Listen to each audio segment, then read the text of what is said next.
We carry tears in our eyes. Goodbye, Father. Goodbye, Mother. We carry soil in small bags. May home never fade in our hearts. We carry names, stories, memories of our villages, fields, boats. We carry scars from proxy wars of greed. We carry carnage of mining, droughts, floods, genocides. We carry dust of our families and neighbors incinerated in mushroom clouds. We carry our islands sinking under the sea. We carry our hands, feet, bones, hearts, and best minds for a new life. We carry diplomas, medicine, engineer, nurse, education, math, poetry, even if they mean nothing to the other shore. We carry railroads, plantations, laundromats, bodegas, taco trucks, farms, factories, nursing homes, hospitals, schools, temples built on our ancestors' backs. We carry old homes along the spine, new dreams in our chest. We carry yesterday, today, and tomorrow. We're orphans of the wars forced upon us. We're refugees of the sea rising from industrial waste. We carry our mother tongues as we drift in our rubber boats from shore to shore to shore. And I'll just say amen and blessed be. Amen. Thank you. Amen. I'll just ask everyone to please mute. And I'd like to introduce our speaker for today. If you can see her on here, Kathy Bougher.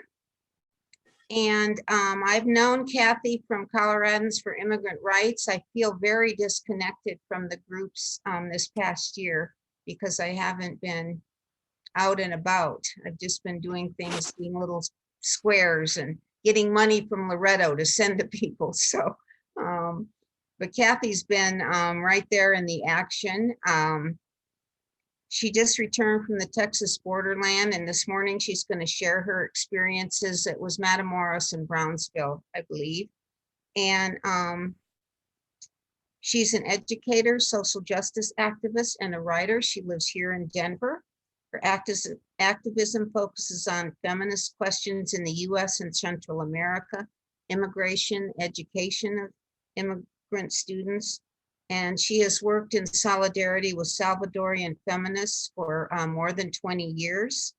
And she told me on an email, there is lots to talk about. So I'm glad that everybody's here this morning so we can talk about it. Welcome, Kathy. Thank you very much, Maureen. I really appreciate the invitation. And I know that the Sisters of Loretto have a long history of really serious activism. So I'm really glad to be here and to be able to have a conversation. I'm assuming lots of folks are pretty up on a lot of these issues, but maybe I can add a couple little pieces and we can talk about it. So I've done a lot of things over the years. I was a public school teacher for many years in mostly Denver public schools, mostly working with immigrant students in bilingual education. I've also, for I don't know, pretty close to 30 years, I guess, I've gone to El Salvador just about every year and worked with several feminist groups there. Most recently, about the last 8 or 9 years, you may know, and I know it's a controversial topic, but we just talk about it.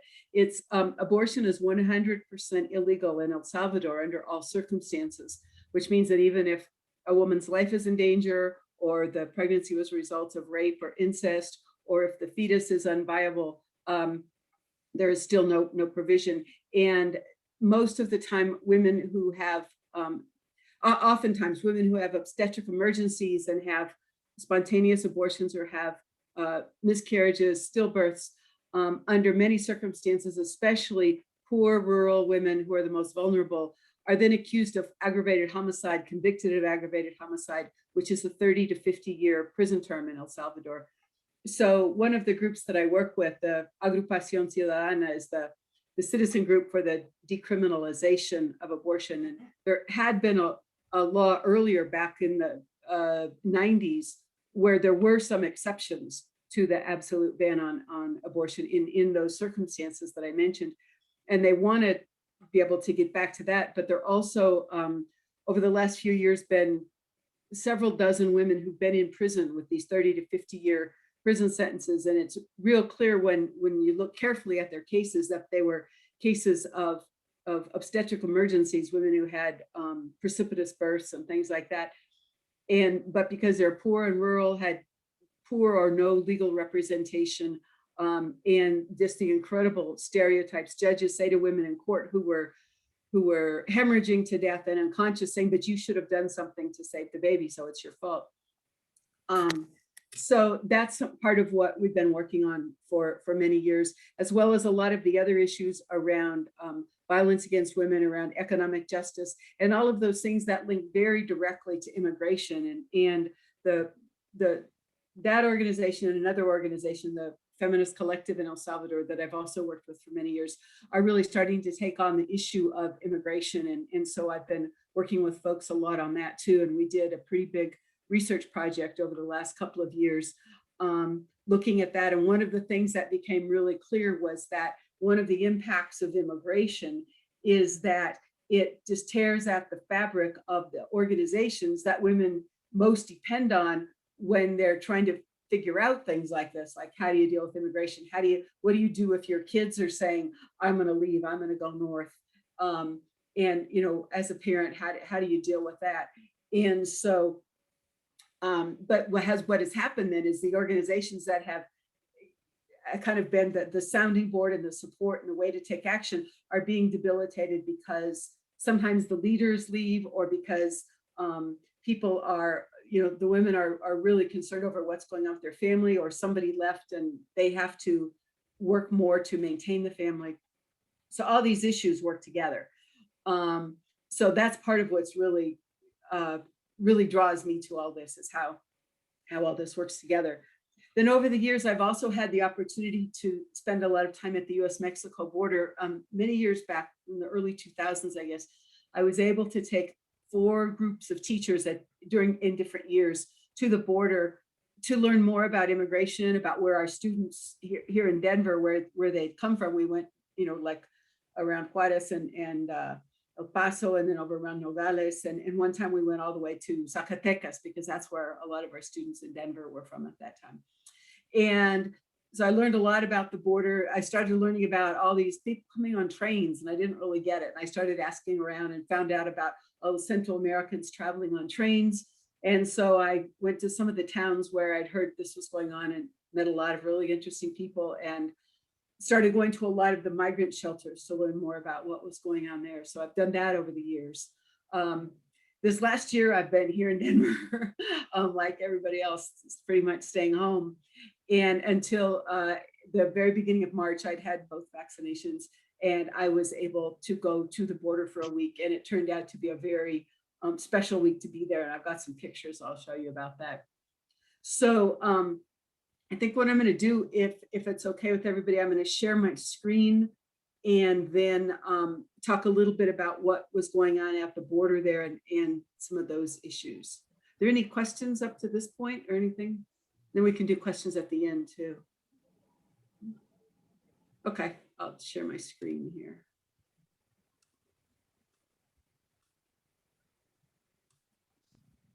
Okay, now see if I can find my, there it is.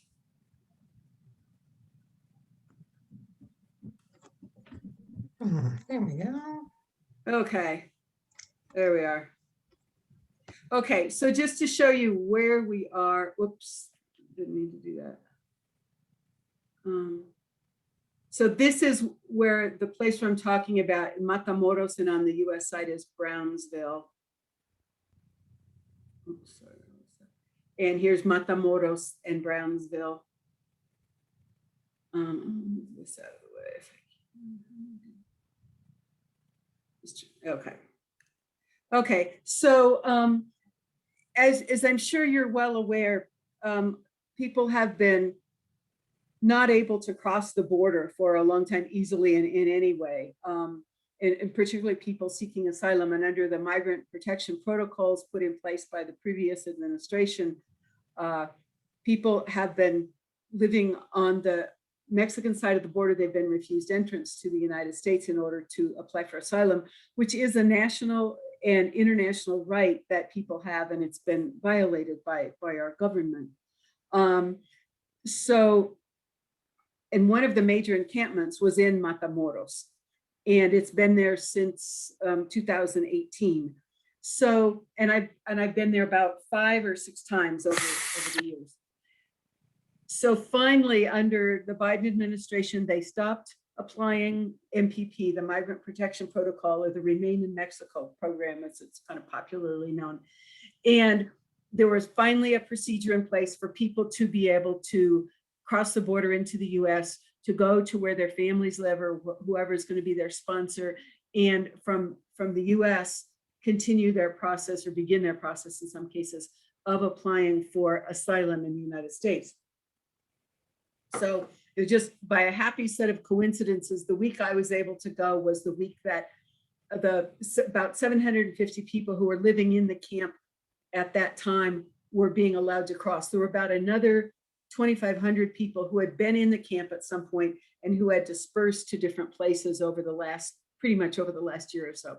So after two and a half years of a pretty miserable existence and a lot of trauma, there were finally a few days of joy. Problems aren't all solved by any means, but finally a few days of joy. So I'm going to play a couple of videos.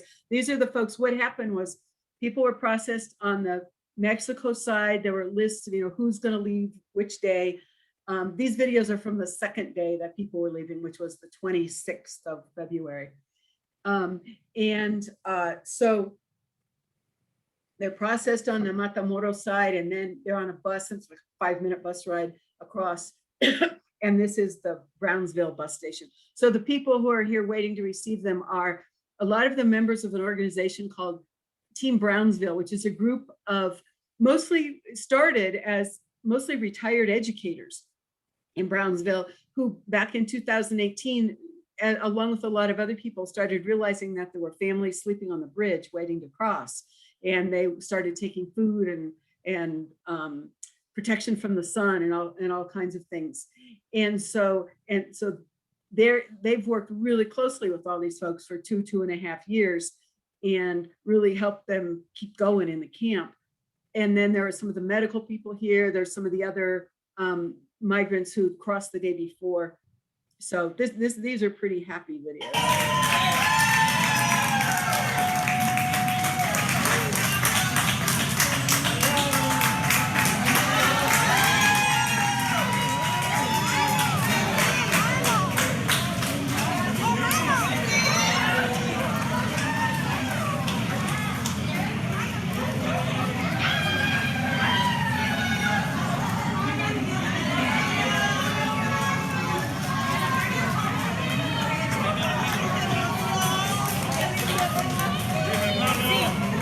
And here's another one. You probably know who Sister Norma is. So Sister Norma Pimental, who's head of Catholic Charities there and was very instrumental in all of this.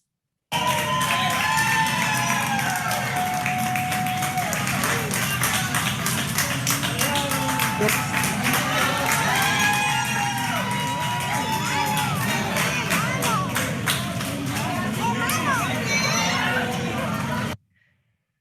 Okay, sorry, I think I played the same one twice.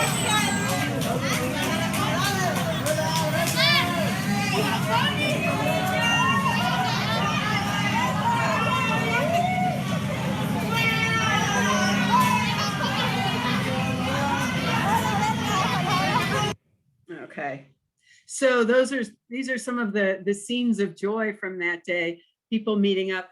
The woman in the blue shirt is Charlene de Cruz, who is one incredible immigration attorney there in the southern Texas and South Texas. And she is the attorney for a lot of the folks who are here and has just done incredible work and continues doing incredible work, getting people across under very difficult circumstances.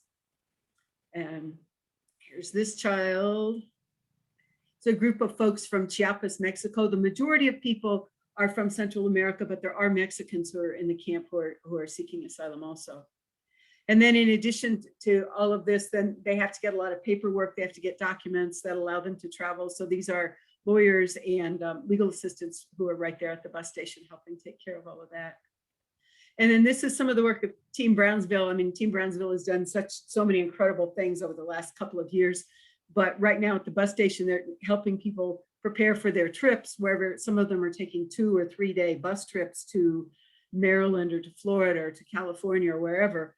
And so they're handing out water and snacks and blankets and hygiene kits and diapers and formula and all kinds of things, in backpacks for people to carry their stuff, and so people can make the trip. Most people travel by bus from here. Some people fly. Depends. Their families make the travel arrangements in most cases. So here's a big crowd in the bus station. There's another group of people who are in the bus station too, who are people who are just now arriving at the border, and finally they're letting some families cross. It's only families who have children under the age of 7. And that's because the state of Tamaulipas, which is the state that borders the border, will not take families back from the US with children under 7, which is really nice from my perspective, our perspective, I imagine, because that means that at least some families get across. Almost everybody else is being sent back. They're using the term expelled under Title 42, which is a health provision in the US law, which the previous administration, it's an old law, but they've brought it back to life again, and basically using the pandemic as an excuse to not allow any immigrants or asylum seekers into the US, with the exception of the folks who are in Tamaulipas. One of the things that does happen in our name and with our tax money, the government also flies some families who have children under 7, but they fly them to somewhere like El Paso, and they cross the bridge into Ciudad Juarez, where there is not this kind of a rule in effect because it's only the state of Tamaulipas. And then they're told, okay, here you are, you're back in Mexico now. So it's pretty devastating to people. But these are some of the families who got through, along with some of the people who've been released from MPP, the Migrant Protection Protocol. So this is a family that's going to fly to where they're going. I took them to the airport. This woman has spent years trying to get away from an abusive husband. They've moved 9 times in their country. And he's been trying to kill her all that time, and came pretty close to succeeding on several occasions. And she is actually an attorney. She's trained as a lawyer and clearly knows her rights, knows how the system works. But the police were in on it. Her husband is a gang member, and so he could activate gangs. I mean, it's an extremely dangerous situation. And this is how she's managing to get away, hopefully. So obviously this situation at the border has been going on for years and for decades, probably centuries. But just to go back, kind of start with 2018, there were kind of 2 big things going on at that time. And the one that probably most of us know the most about is this is when some of the judges made orders to reunify families that had been separated. And this was all supposed to be finalized in 2018, in July of 2018. The other thing that was going on at that time is that this program of metering was starting along the border. And I'll explain that in a minute. So this is when I was there in July of 2018, it was just all these coincidences came together. I was able to meet some of the people who were just getting started, the organization that became Team Brownsville. And they took me around and showed me some things. So this was Casa Padre, which is what we called one of the baby jails there, where young children were being held. There was no way to get in. There were people protesting outside. All we're asking for is a tour. We will go home when the children are returned. This was going on. And little by little, some families were being reunited. This was a family that I took to the airport. The woman and her son in the orange t-shirt was 17 at that time. He is deaf and mute, and they were separated for 3.5 months. And for 2.5 months, they were allowed to talk to each other by phone, except for the fact that he couldn't talk to his mother by phone. Didn't do any good. So it took them 2.5 months to figure out that in this century we have, FaceTime and all these other ways that people can communicate, because they use sign language with each other. So, that's kind of where that situation was. But they were reunited and they were on their way. So at the same time, this is when people started becoming aware of folks sleeping along the bridges. So this is the bridge. This is on the Matamoros side, and the traffic is going up over the bridge into Brownsville. And normally, if someone wants to request asylum, one of the ways of doing it is to present yourself at a port of entry. So the port of entry is the US Immigration Office on going down the other side of the bridge. It's maybe at most a 10-minute walk across the bridge here. And, but if you can't reach that and you can't step foot on US soil, then you can't request asylum. And so what the US government has done is to post agents up at the top of the bridge, kind of in the middle, and they check everybody's ID there. And if you're an asylum seeker, they don't let you across because you don't have the right ID. And they're saying, go back and, we'll put your name on a list, and we can only take a small number of people a day. We can't process everybody at once. So this was, obviously meant to deter people. And this was the metering process. So I was at this particular place 2 different days. First day I went, folks took me there and we talked to people, and I was estimating maybe around 35 people, families, some individuals, some from Cuba, some from Honduras. There was a man from Nicaragua. And so we were kind of looking at what, figuring out what they needed, water and ice and food and some tarps. This was July in Brownsville, which is 95, 100 degrees outside. This rock that's there is hot, and that's all they had to sit on. So people were bringing mats for them and things like that. So we went back over into Brownsville, got some things, came back and helped them get a little bit more settled in there. And then I went back again the next day. And as I was walking up to this area, it's like only about half of the people were there. And I said, so where did everybody go? And they said, they took them. Se los llevaron. They took them. And I said, well, what do you mean? They take them across the bridge? They let them go across the bridge? They said, no, in the middle of the night, Mexican immigration came along and they basically tricked everybody. People took off running up the bridge, but they said, no, we're just here to see if your names are on the list. We just want to make sure we have all your names. And why they did that at 2 o'clock in the morning, I don't know. But they basically tricked everybody to coming over by their van, and then they captured them and took them. And mostly the Hondurans, some of the Cubans had humanitarian visas, but the Hondurans didn't. And they took them. And so these are some of the families that were there the first day when I was there.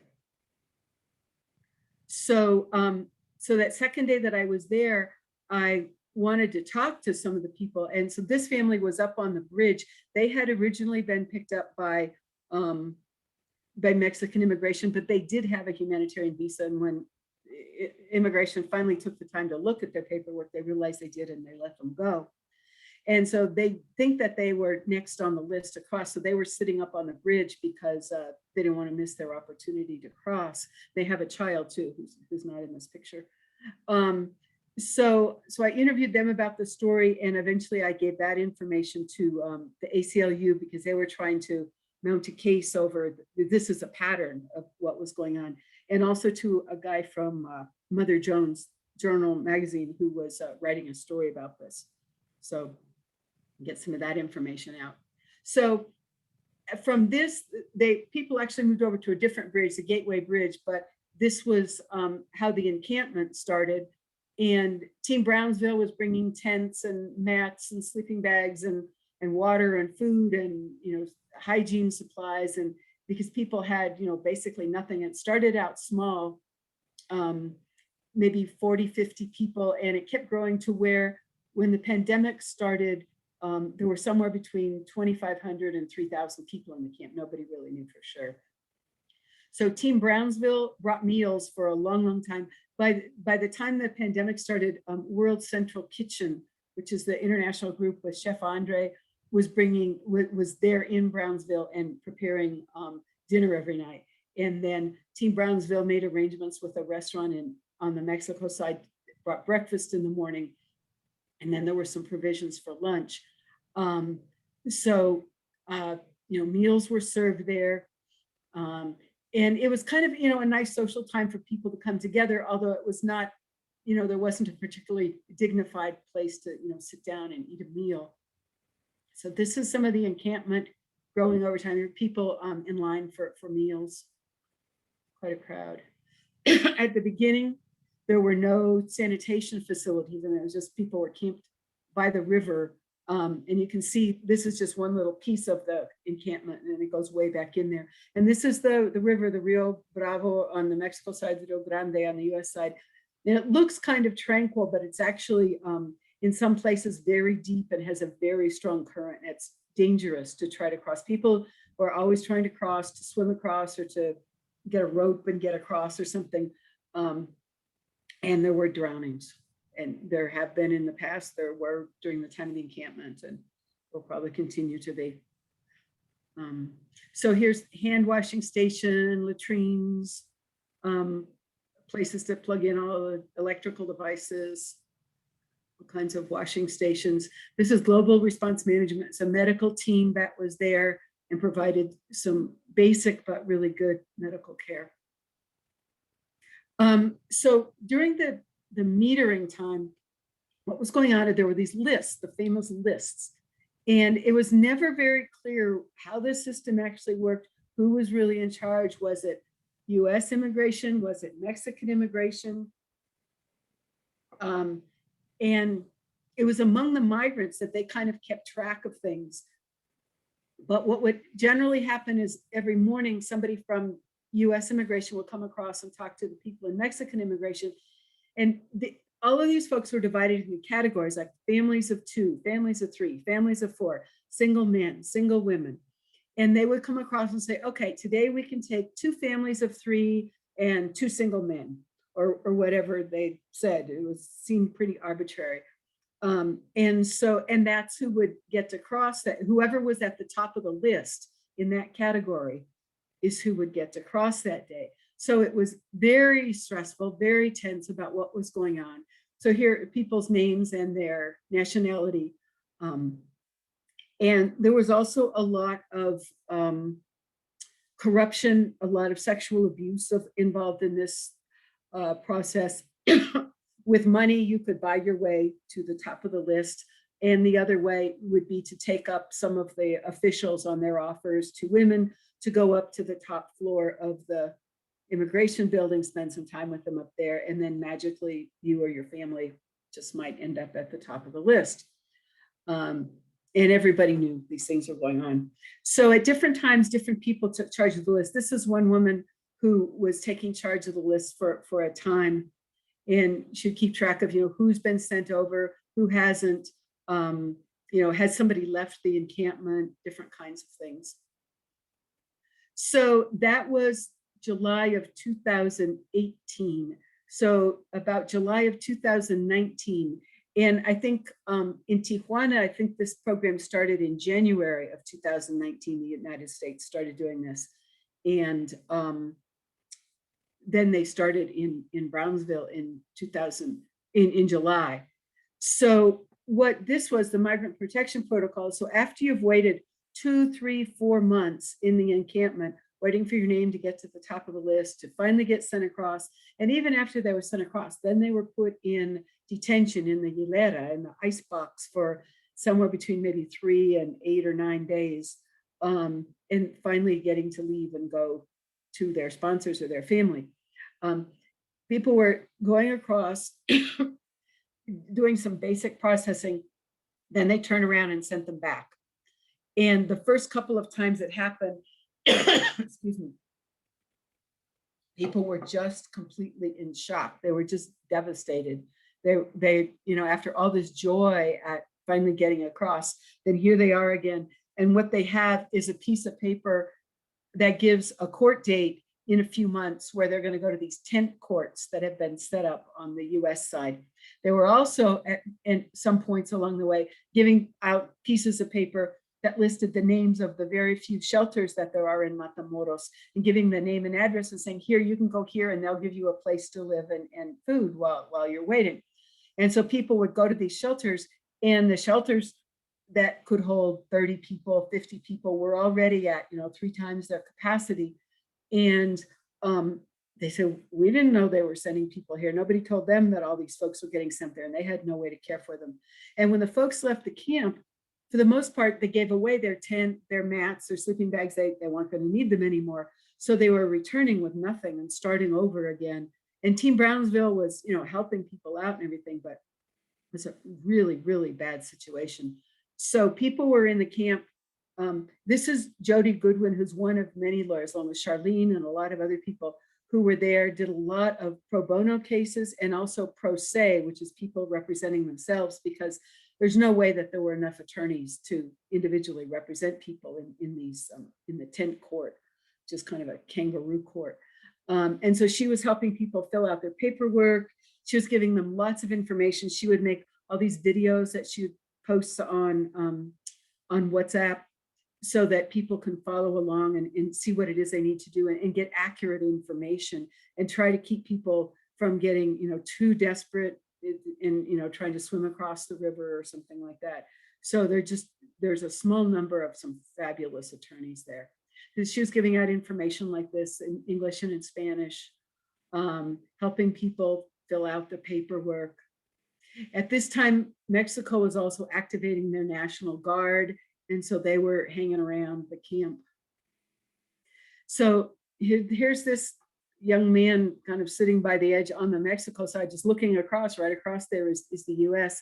And that big white tent is part of the court whole system that was established.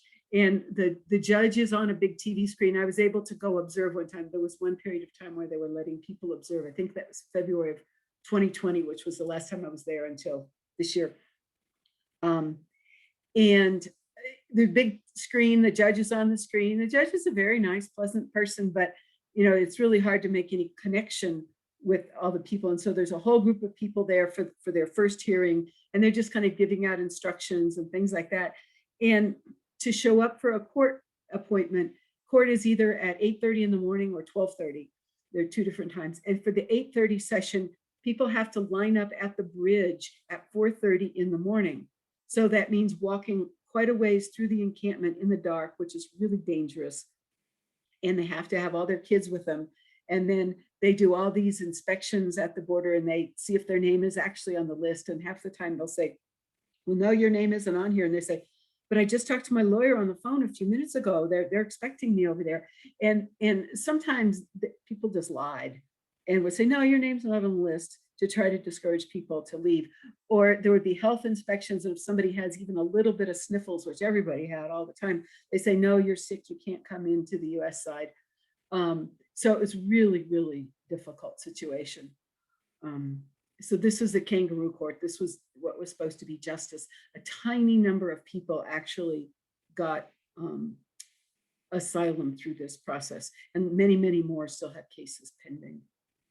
So this is the part of the bridge going across, and this is kind of in the middle there, where the first checkpoint is, where they decide whether they're even going to let you in to the immigration building. And on the right side are the people who do not have US passports. On the left side are people who have US passports or are permanent residents.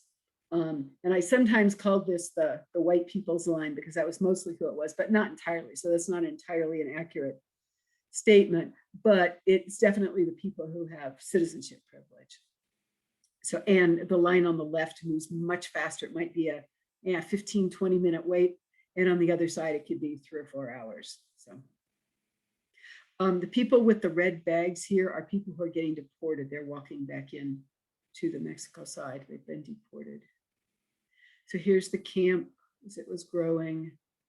There are a lot of dangers in the camp, a lot of issues around being able to ever leave children alone at all, because there were lots of people who supported each other and helped each other and made friends with each other, but there were also, really terrible things that happened. And there were kidnappings and robberies and rapes, and there were drownings in the river. The women talked about when they needed to go to the latrine at night, do you wake your kids up and take them with you? Do you leave them there in the tent by themselves? So as time went on, eventually they were able to establish some of these this roofing here, so that at least the tents had a little bit more shelter. And when it rained, this was not the worst rainstorm by any means, but it was pretty bad. The recent snowstorm that made so much history in Texas in February, I guess, also hit this area. And so there was snow and ice, and it was pretty terrible. There's people eating. So one of the few things that I think, people said, was there anything good that came of this? And I said, well, people never should have been here to begin with. They never should have had to go through this. But there were some high points, and one was the Escuelita de la Banqueta, the sidewalk school. Some of the all the Team Brownsville folks are educators, certainly the original group. And one woman who teaches at one of the colleges there set up the school, and she started collecting books, getting people to donate books, and had hundreds and hundreds of books, and giving books to kids all the time. And if anything good has come out of this, these kids love books. They love reading. They see themselves as readers and writers, and that's just the coolest thing to be able to do. And so, I hope that they've come away with some good positive memories about these things as they go on to the next experiences in their lives. Every Sunday morning was a school. There were some other school programs during the week too. So there were also people there protesting. This is at the entrance going back into the United States. And Josh Rubin and the group Witness at the Border was there on and off at different periods of time. I happened to cross paths with them. At one point, I'm in the orange t-shirt there. Here's this "Welcome to the United States of America" sign right as you come out of the immigration building. So here were some of theirs. I like this one. One of the really, really difficult things that was going on is that as time went on, a lot of families realized that they were most likely not going to get across, or not anytime soon. And unaccompanied children could cross. They were not sent back. So what a lot of people started doing was sending their children across on their own. And it was a very difficult decision to make. They knew it meant they may never see their children again. I think people only sent their kids across if they knew they had a relative in the US who would receive them eventually. But it meant, with some small children, 3 and 4-year-olds, and, and they would go with an older child and walk them up to that midpoint on the bridge. And from there, the US immigration agents would take them. And they, people would give their kid a little piece of paper and say, "This is your aunt's phone number," or they'd write it on their arm or something. And there were other people, teenagers, under 18, who in some cases made their own decisions, said, "I have no life here.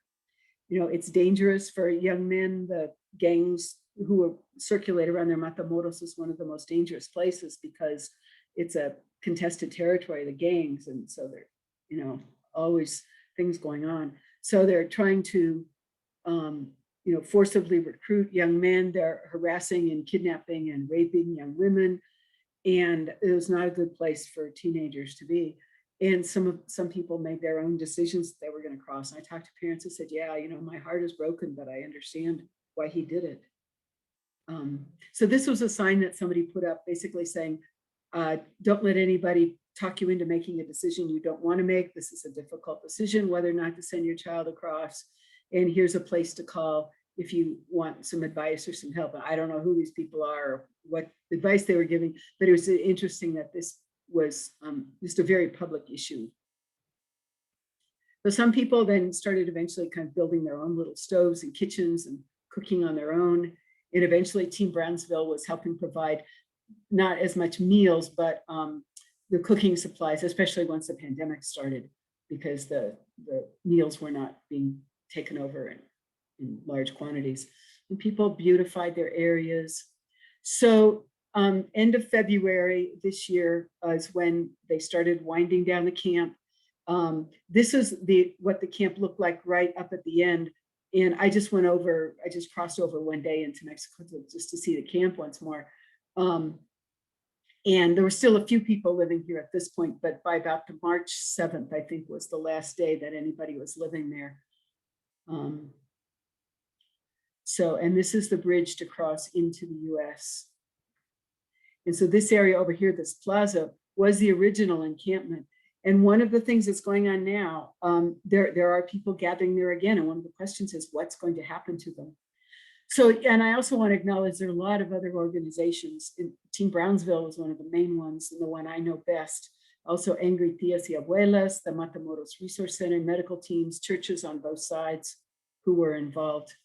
So right now at the Brownsville bus station that I showed you earlier, so people from the Migrant Protection Protocol group who they have to register online, and it's a registration that goes through the UN High Commission on Refugees. And then they're told a day when they can come, because a lot of people dispersed and they were not in the encampment. They might have been living in Matamoros, they might be somewhere else in Mexico, but little by little they were able to cross. And so they still are crossing in smaller numbers. It was about 100 a day during the week I was there, like 4 buses of maybe 25, 30 people each, and it's less than that now. And eventually, all those folks will get across. Then there are a small number of people who are being released from the ICE detention centers. There are 4 in that area, and about 10 to 20 people a day are coming through the bus station that way. And then what they're calling interior releases. And those are the people who've just crossed in the US and just the families with the child under 7. And at the bus station, they're perhaps around 150 or so a day. So they come in and first they're all given COVID tests. And if they test negative, then they continue through and they help them get bus tickets, get in touch with their family. Hopefully the family can get a bus ticket or a plane ticket. If they can't, sometimes the city of Brownsville will help. And then if not, it's Team Brownsville with the donations that they get from all over the country. The other group, of course, that's coming into the United States, but not through the bus station, is the Unaccompanied Miners. So that's a completely different process. And we don't see any of the unaccompanied minors at the bus station. Also in the region is a group called the Humanitarian Respite Center up in McAllen. That's where Sister Norma is for the most part. And they are receiving about 600, 700 people a day. Some of the MPP folks are now being admitted through Reynosa and Laredo. And so with COVID, of course, everything changed. There was still a lot of support. There continued to be a lot of support provided, but not as directly because for the most part, people from Team Brownsville weren't crossing and going into the camp, but other organizations were helping out. And Team Brownsville was working, for example, with the restaurants in Matamoros to provide food and things like that. So just this week, there's been a fair amount of anti-immigrant action right there. Alex Jones, who is a close friend of the former president and was involved on January 6th at the Capitol. He and I guess some friends were in McAllen, Texas, I believe it was April 8th, harassing people at the Humanitarian Respite Center. And some volunteers were taking some families somewhere in there, helping 2 or 3 mothers and a whole bunch of kids get in a van. And there were probably more people than there should have been. They're kind of, shoving, crowding the kids in there, and not everybody had a seatbelt, which clearly is not the best thing. But they were being accused by Alex Jones and his friends of human trafficking, which was definitely not the case. And they were harassing them quite a lot. There was some press over this. Then just in the last few days, they've appeared at the Brownsville bus station, taking pictures and filming there. And they've run them out of the bus station. But question is, people are still arriving in Matamoros. The root causes of migration have not changed for these folks. So, and it doesn't matter who the president is, it doesn't matter, what's going on, there's still people arriving, and they don't have, if they don't have a child under 7, they don't have a way to get across unless they hire a smuggler and take that risk, and they have a lot of money, or they try to swim the river, which is a terrible risk too. So Title 42 is what Trump has been using since March of 2020 to deny entrance. And that's what basically closed down the border. It's a health provision that with the pandemic, it's possible to convince the CDC and other folks to invoke this rule and keep people from entering. And there's been a lot of analysis of this that says it doesn't make sense legally or health-wise, because a lot of other people can come in who are at the same risk of COVID as anybody else. And so to just apply this to immigrants and asylum seekers is unjust. It's not logical from a health perspective. And so one of the things that we need to do as people in the United States is stop the use of Title 42. I'm going to move on through some, talks about Title 42, and what people need in the short term is to open up the ports of entry to asylum seekers, provide support for the people being released, their immediate needs, things, physical and mental health services, and legal representation, because in immigration court cases, people are not entitled to free legal representation. And almost no one without a lawyer wins an asylum case in the United States. With a lawyer, got a chance. So this is a note to make to myself. Telling desperate people to just wait until we're ready for you is not an effective strategy. So long-term, we need to be looking at root causes, the historical and current responsibilities of the United States, looking at the history of intervention. We need to look really seriously at the structural roots of gender-based violence, because more and more that is part of a huge part of what's going on. Also violations of the rights of LGBTQI people and violations of the rights of human rights defenders. And there were some court cases at one point that reinterpreted asylum law and said that it was justifiable to use claims of domestic violence and gang violence for asylum cases. And Jeff Sessions came along and with his authority just kind of wiped that off the plate.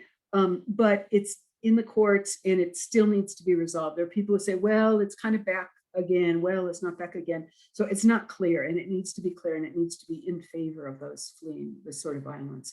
The woman who his husband trying to kill her and she had to move 9 times.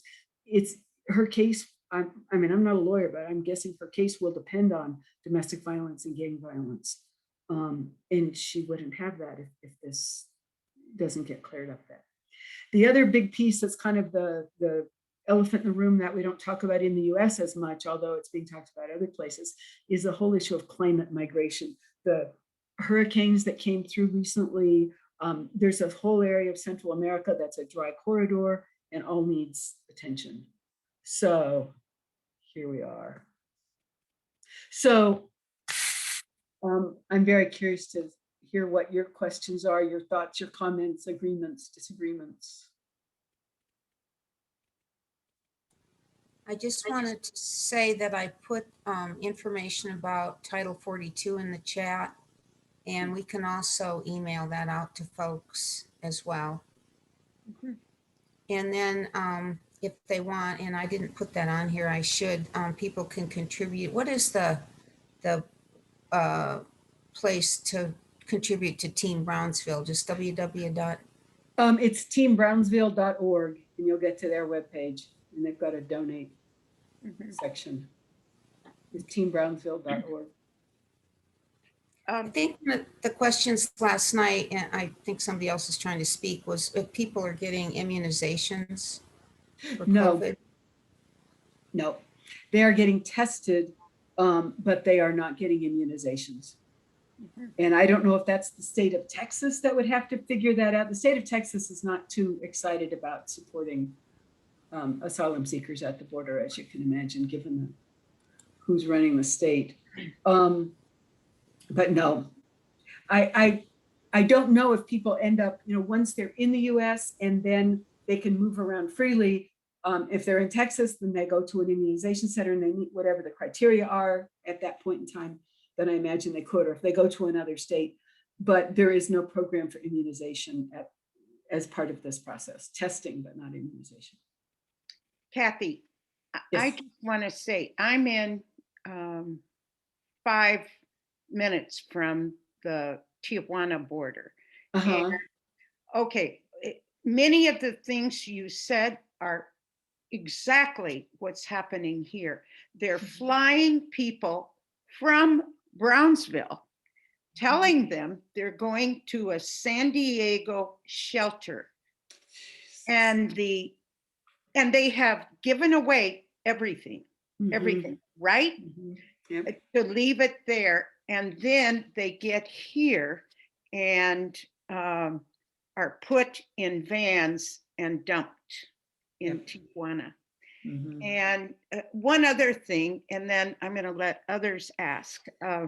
I was with a woman who was on one of those vans, and she had sent her 9-year-old across because they had come across and they Mhm. weren't accepted.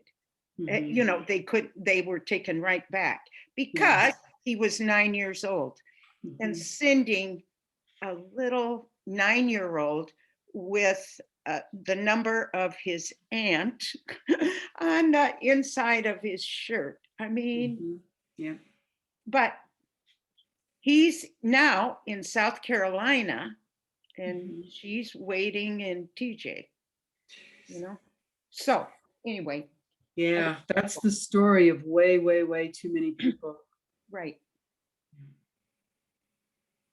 Yeah. Yeah, and it speaks to the trauma that so many, 100% of the children are going through. Yeah. Yeah.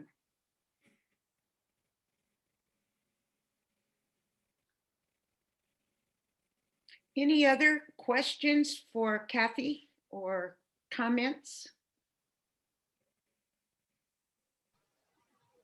Well, this is Mary Ellen. Kathy, I just read in the paper this morning that uh, I guess Biden is thinking about uh, the real problem down there are the Central American countries and their economic problems and so forth. And so one of the answers is for U.S. companies to go down there and establish big, well, not big, but industrial kinds of work for factories and so forth. Some of the things that happen up here in the United States to be placed in those countries and gradually add jobs to them. Mhm. In your estimation, is that a solution for this, or what is your Well, comment about that? I think it's really complicated because for things like that to have a positive impact, there has to be some transparency in the government. There has to be a whole lot less corruption than there is now. Of the three governments now, that each one is different, but there's not a lot of transparency and there's a fair amount of corruption. And so who's going to run these companies? Who's going to profit from them? There are maquilas in countries now and people make minimal salaries there.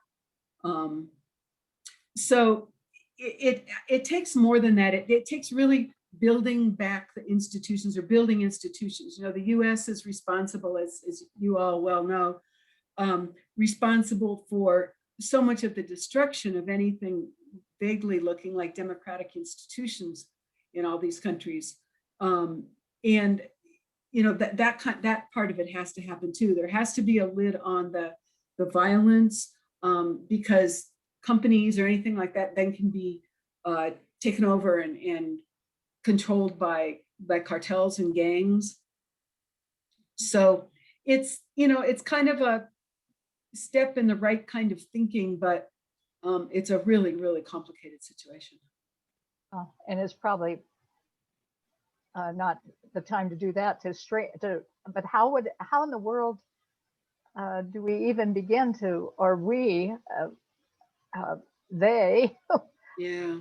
began? I mean, the people themselves have been trying for years to get rid of the cartels and the governments that are Mhm. non-democratic and so forth, but Yeah. they haven't been successful. Yeah, there's some bills in Congress right now related to Honduras, the Cáceres Act and some others that are calling, for increased transparency and that U.S. funding be more dependent on what kinds of steps the governments are actually taking. I personally have zero confidence in the government of Honduras and not much more in Guatemala or El Salvador. El Salvador is in a little bit better shape. Yeah. I've heard our sister Mary Margaret, and I agree with her, talk about, where does Mexico get all its guns for the cartels? what about the drugs? You know, I mean, Mhm.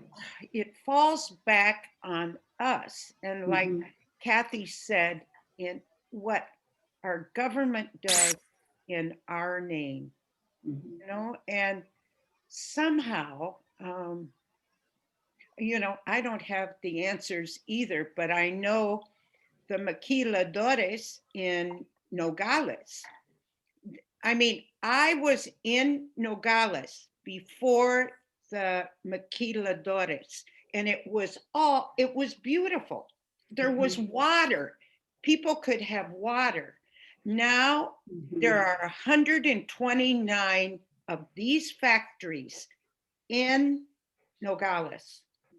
Cartel is there, and the normal people can only have water 3 hours a day, and the maquiladores have water 24/7. And the maquiladores are all from here, you know, car things. And I mean, I can't even think. Yeah. The toilet paper people, they have a huge one there, or Wow. paper. I don't know what they are.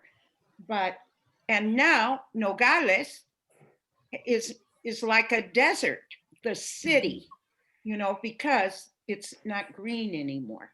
Yeah. And that was 1994. Sorry, Mary Jane, I jumped on you. Kathy, my name is Vivian Doremus. I live in New York. I Mhm. want to thank you. That was one of the most informative, clearest, and comprehensive presentations I've heard. And I thank you for sharing. You've got some terrific gift for investigative reporting and putting it all together. And I want you to know that you've moved me greatly. My sister was sitting here. Judith was with me for a few minutes ago. That was really a heartfelt, excellent presentation. Thank you for what you have done for all of us. Well, thank you. It's what I love doing is bringing information back and sharing it with people. So, you know, push all of us to more action as a result. You bet. Yeah, I think some of the key things at this very moment are things like Title 42 and getting the border open again, and really looking at the kind of plans that the Biden administration is putting out there. There are clearly some good things they're doing that are, you know, which unfortunately is not hard to do, a considerable improvement over the last administration, but there's still a lot to look at really closely in all of these plans, and you know, the devil is in the details. Mhm. I think we're past 10. I just want to say that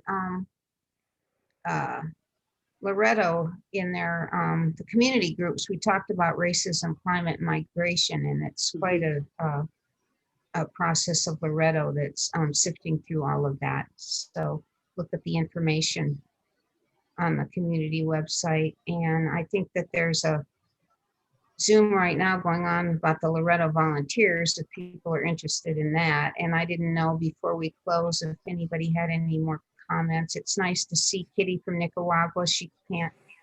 We can't see her and hear her, but she's there. So that's special, Kitty. Thank you. And Maureen, would you send me that poem you read at the beginning? That was just gorgeous. Or a link. Sure, there's a line. You know, there's a line in it where it says, we carry our mother tongues, and it's got all these words in different languages, and I didn't even try that. So you can read it. Okay. You know, I just can't do this, but yeah, I'll send that along. Okay, thank you. Well, thank you very much, Maureen, for inviting me, and to all of you. I went to Loretto Heights College in Denver, not really to the college. I was in a teacher corps program there in the 1970s, but I got to know Loretto Heights College a little bit way back then. So I have good associations there. And of course, with the Sisters of Loretto. Well, you certainly And you're have. one of us. Thank you very much. Thank you, everyone. Thank you. Thank you all. Thank you. Thank you.